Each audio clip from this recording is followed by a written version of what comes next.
Law 1. Never outshine the master. Judgment. Always make those above you feel comfortably superior. In your desire to please and impress them, do not go too far in displaying your talents, or you might accomplish the opposite, inspire fear and insecurity. Make your masters appear more brilliant than they are, and you will attain the heights of power. Transgression of the law. Nicolas Fouquet, Louis XIV's finance minister in the first years of his reign, was a generous man who loved lavish parties, pretty women, and poetry. He also loved money, for he led an extravagant lifestyle. Fouquet was clever and very much indispensable to the king. So, when the prime minister, Jules Mazarin, died in 1661, the finance minister expected to be named the successor. Instead, the king decided to abolish the position. This and other signs made Fouquet suspect that he was falling out of favor, and so he decided to ingratiate himself with the king by staging the most spectacular party the world had ever seen.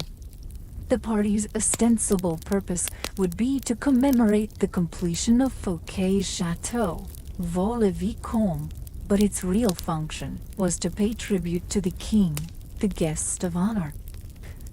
The most brilliant nobility of Europe and some of the greatest minds of the time, La Fontaine, La Rochefoucauld, Madame de Sévigné, attended the party. Molière wrote a play for the occasion in which he himself was to perform at the evening's conclusion. The party began with a lavish 7-course dinner featuring foods from the Orient never before tasted in France, as well as new dishes created especially for the night. The meal was accompanied with music commissioned by Fouquet to honor the king. After dinner, there was a promenade through the chateau's gardens. The grounds and fountains of Vaux-le-Vicomte were to be the inspiration for Versailles. Fouquet personally accompanied the young king through the geometrically aligned arrangements of shrubbery and flower beds. Arriving at the garden's canals, they witnessed a fireworks display which was followed by the performance of Molière's play. The party ran well into the night, and everyone agreed it was the most amazing affair they had ever attended. The next day, Fouquet was arrested by the king's head musketeer, D'Artagnan. 3 months later, he went on trial for stealing from the country's treasury. Actually, most of the stealing he was accused of, he had done on the king's behalf and with the king's permission. Fouquet was found guilty and sent to the most isolated prison in France, high in the Pyrenees Mountains, where he spent the last 20 years of his life in solitary confinement. Interpretation. Louis XIV, the Sun King, was a proud and arrogant man who wanted to be the center of attention at all times. He could not countenance being outdone in lavishness by anyone, and certainly not his finance minister.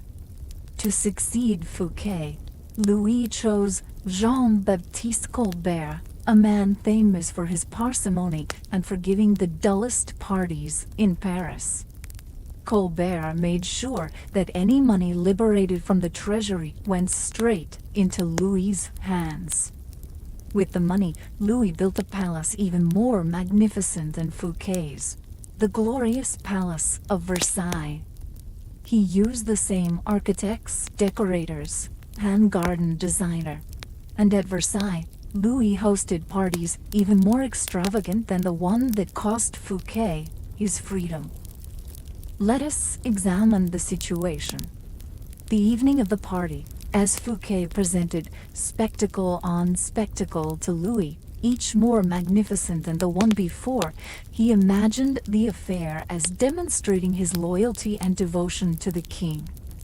Not only did he think the party would put him back in the king's favor, he thought it would show his good taste, his connections, and his popularity, making him indispensable to the king and demonstrating that he would make an excellent prime minister. Instead, however, each new spectacle, each appreciative smile bestowed by the guests on Fouquet made it seem to Louis that his own friends and subjects were more charmed by the finance minister than by the king himself, and that Fouquet was actually flaunting his wealth and power. Rather than flattering Louis XIV, Fouquet's elaborate party offended the king's vanity. Louis would not admit this to anyone, of course. Instead, he found a convenient excuse to rid himself of a man who had inadvertently made him feel insecure. Such is the fate, in some form or other, of all those who unbalance the master's sense of self, poke holes in his vanity, or make him doubt his preeminence. Observance of the law. In the early 1600s, the Italian astronomer and mathematician Galileo found himself in a precarious position. He depended on the generosity of great rulers to support his research, and so, like all Renaissance scientists, he would sometimes make gifts of his inventions and discoveries to the leading patrons of the time. Once, for instance, he presented a military compass he had invented to the Duke of Gonzaga. Then, he dedicated a book explaining the use of a compass to the Medicis. Both rulers were grateful, and through them, Galileo was able to find more students to teach. No matter how great the discovery, however, his patrons usually paid him with gifts, not cash. This made for a life of constant insecurity and dependence. There must be an easier way, he thought. Galileo hit on a new strategy in 1610 when he discovered the moons of Jupiter. Instead of dividing the discovery among his patrons, giving one the telescope he had used, dedicating a book to another, and so on, as he had done in the past, he decided to focus exclusively on the Medicis. He chose the Medicis for one reason. Shortly after Cosimo I had established the Medici dynasty in 1540, he had made Jupiter, the mightiest of the gods, the Medici symbol, a symbol of a power that went beyond politics and banking, one linked to ancient Rome and its divinities. Galileo turned his discovery of Jupiter's moons into a cosmic event honoring the Medici's greatness. Shortly after the discovery, he announced that the bright stars, the moons of Jupiter, offered themselves in the heavens to his telescope at the same time as Cosimo II's enthronement. He said that the number of the moons, 4, harmonized with the number of the Medicis. Cosimo II had 3 brothers, and that the moons orbited Jupiter as these 4 suns revolved around Cosimo I, the dynasty's founder. More than coincidence, this showed that the heavens themselves reflected the ascendancy of the Medici family. After he dedicated the discovery to the Medicis, Galileo commissioned an emblem representing Jupiter sitting on a cloud with the 4 stars circling about him, and presented this to Cosimo II as a symbol of his link to the stars. In 1610, Cosimo II made Galileo his official court philosopher and mathematician, with a full salary. For a scientist, this was the coup of a lifetime. The days of begging for patronage were over. Interpretation. In one stroke, Galileo gained more with his new strategy than he had in years of begging. The reason is simple. All masters want to appear more brilliant than other people, The producer of a great work wants to feel he is more than just the provider of the financing. He wants to appear creative and powerful, and also more important than the work produced in his name. Instead of insecurity, you must give him glory. Galileo did not challenge the intellectual authority of the Medicis with his discovery, or make them feel inferior in any way. By literally aligning them with the stars, he made them shine brilliantly among the courts of Italy. He did not outshine the master. He made the master outshine all others. Keys to power. When it comes to power, outshining the master is perhaps the worst mistake of all. Do not fool yourself into thinking that life has changed much since the days of Louis XIV and the Medicis. Those who attain high standing in life are like kings and queens. They want to feel secure in their positions and superior to those around them in intelligence, wit, and charm.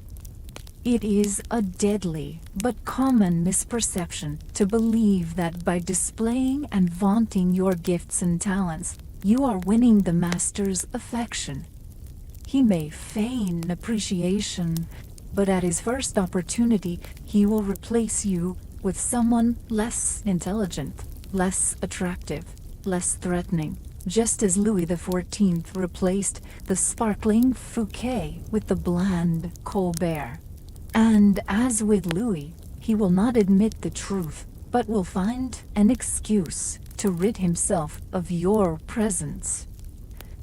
This law involves two rules that you must realize. First, you can inadvertently outshine a master simply by being yourself. There are masters who are more insecure than others, monstrously insecure. You may naturally outshine them by your charm and grace.